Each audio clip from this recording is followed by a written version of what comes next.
Bismillahirrahmanirrahim. Assalamualaikum warahmatullahi wabarakatuh.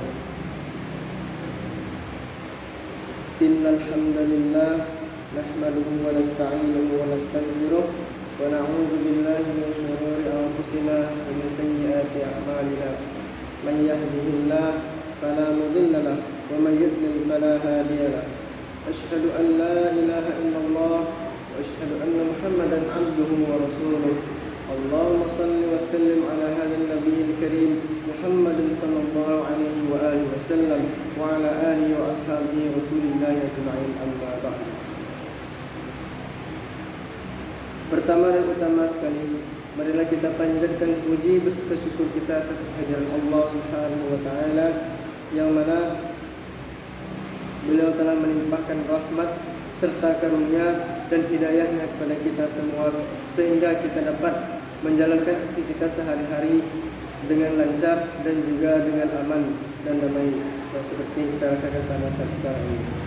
Salawat besertakan salam tak bosan-bosan yang kita hadirkan kepada Nabi besar kita yang bergelarkan Al-Amin, yang beribukan Aminah, yang berbapakkan Abdullah, Imam waktu salat, Panglima di waktu berperang, Bari Panji Mekah Madinah, intan berlian di dalam surga, yakninya Nabi besar Muhammad sallallahu alaihi wa alihi wasallam, dengan lafaz Allahumma shalli wa sallim wa barik alaihi. Untuk tidak memperpanjang kata al-muqaddimah, langsung saja pada hari ini izinkan saya untuk memperkenalkan diri terlebih dahulu.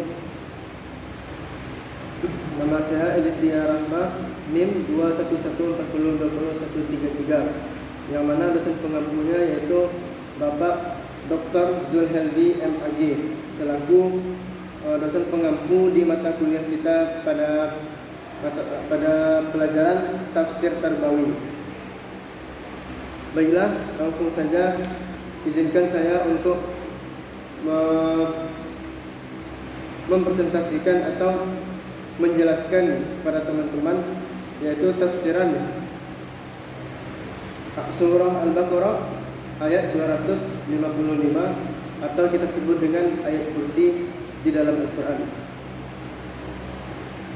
Untuk pertama-tama izinkan saya sebagai mufassir atau qori untuk terlebih dahulu membacakan surah Al-Baqarah ayat 255 ini.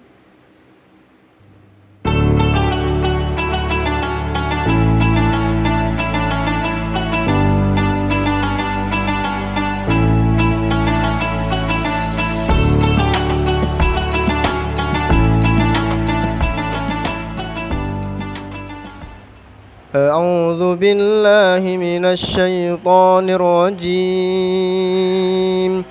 بسم الله الرحمن الرحيم. الله لا إله إلا هو الحي القيوم لا تأخذه سنة ولا نوم له ما في السماوات وما في الأرض من ذا الذي يشفع عنده إلا بإذنه يعلم ما بين أيديهم وما خلفهم ولا يحيطون بشيء من علمه إلا بما شاء وسع كرسيه السماوات والأرض ولا يؤوده حفظهما وهو العلي العظيم. صدق الله العظيم.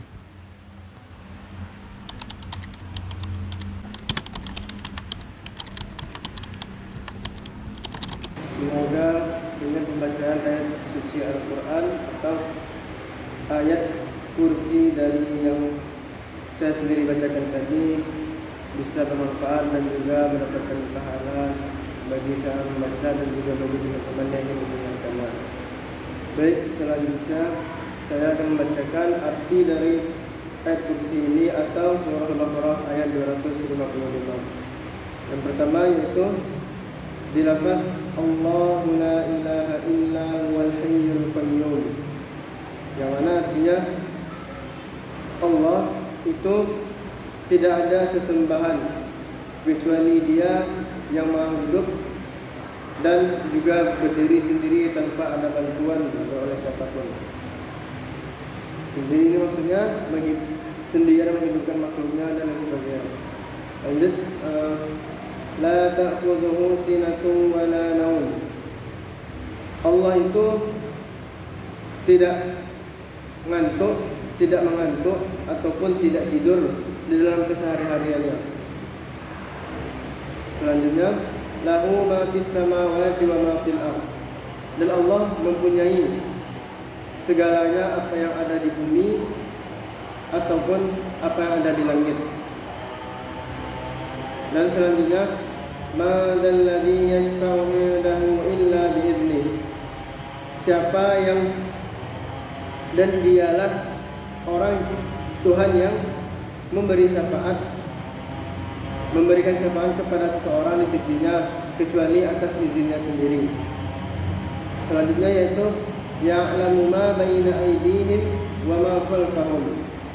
Ia mengetahui apa yang ada di tangannya atau di kekuasaannya dan apa yang ada di belakangnya. Wala yuhituna bi syai'in min 'ilmihi illa bima syaa. Dan Dia Allah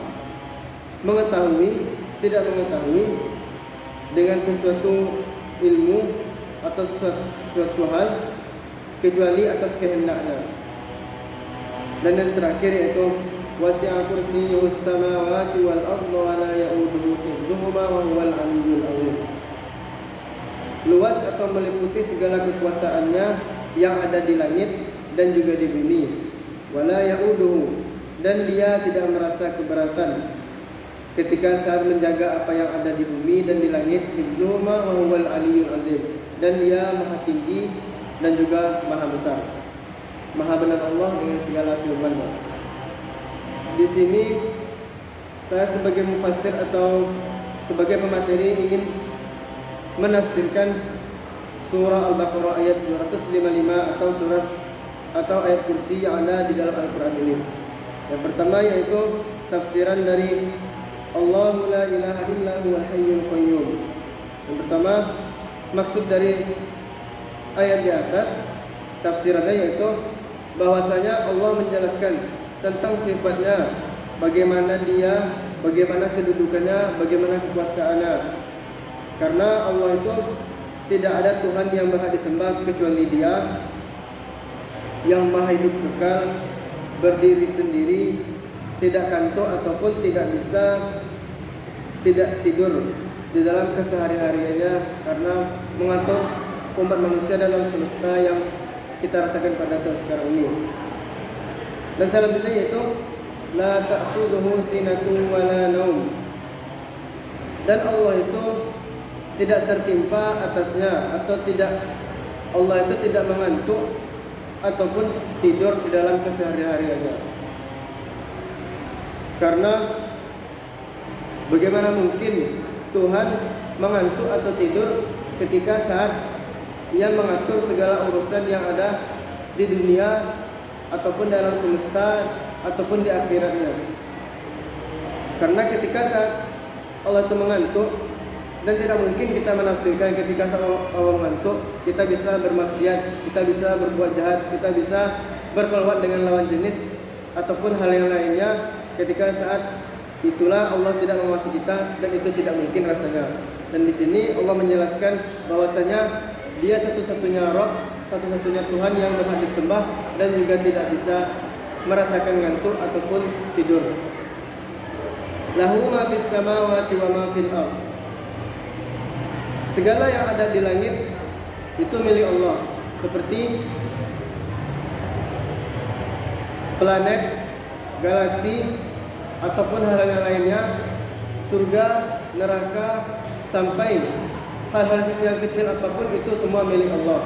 Termasuk yang ada di bumi seperti kita ciptaannya yaitu manusia, hewan, tumbuh-tumbuhan, gunung, lautan, pohon-pepohonan, semuanya itu adalah milik Allah yang patut kita imani dan juga kita percayai atas kehendaknya lah itu semua terjadi.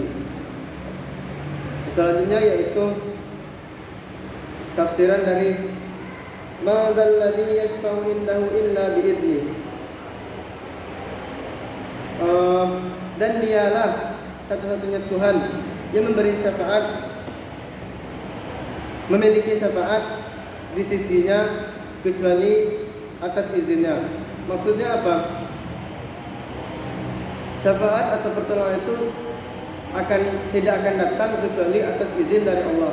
Contohnya seperti kita di dalam kehidupan yang susah, kekurangan harta, kekurangan air ataupun makanan. Nah, disinilah kita meminta kepada Allah pertolongan, menyembah dan juga berdoa bahwasanya kekurangan kita tersebut agar bisa dituntaskan oleh Allah dan mencukupkan atau menutupi kekurangan yang kita alami tadi. Ataupun kita menolong seseorang ketika seseorang tersebut kekurangan seperti ekonomi, harta ataupun di dalam kehidupannya sehari-hari, maka disitulah kita harusnya meminta kepada Allah syafaat atau pertolongan darinya. Karena tidak ada pertolongan yang patut dipercayai. Tidak mungkin seseorang meminta tolong kepada manusia dan itu atas izin manusia tersebut, dan itu tidak mungkin terjadi. Karena ketika saat orang lain menolong kita, itu adalah atas kehendak Allah, izin dari Allah. Makanya kita patut mengimani bahwa setiap pertolongan yang datang kepada kita, baik itu langsung dari Allah ataupun melalui perantara seperti manusia atau teman-teman kita sekitar, itu semua adalah syafaat pertolongan dari Allah. Dan dari itu makanya wajib kita mengimani dan mempercayainya.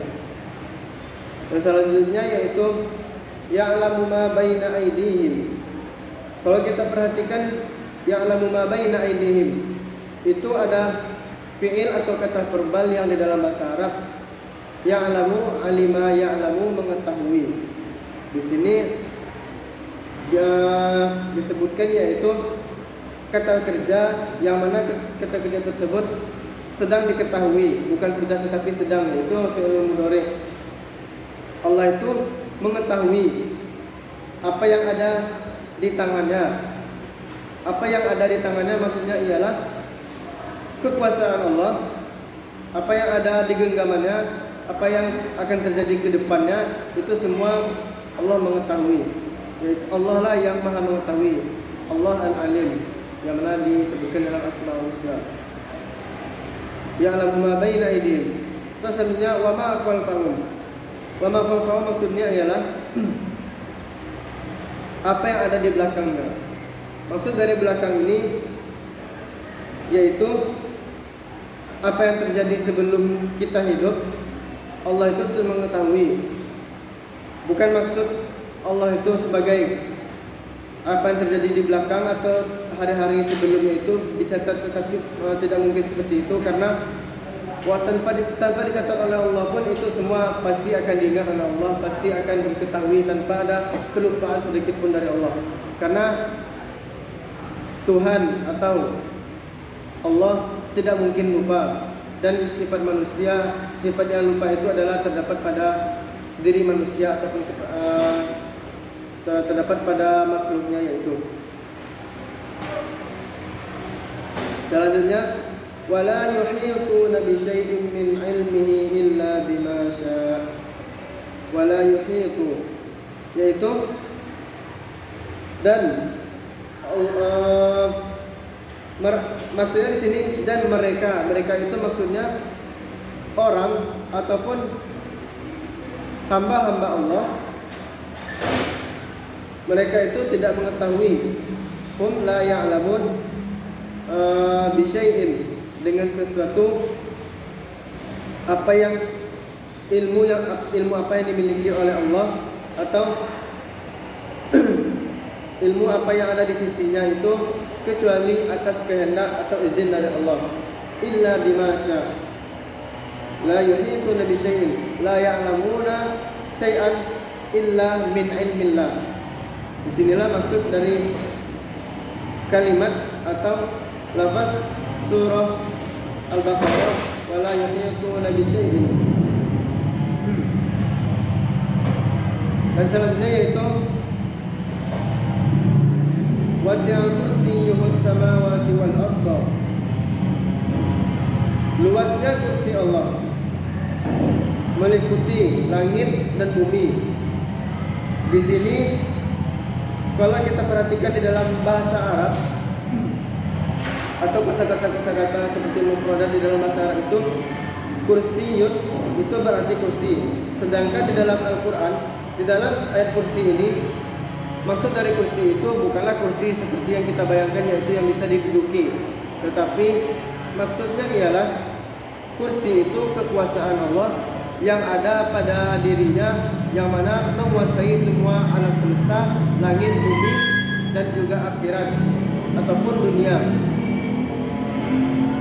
Wala ya'uduhu hifdhuhuma wa huwal 'aliyyul 'azim. Dan Allah tidak merasa keberatan, tidak terbebani, tidak terkekang ataupun merasa tidak merasa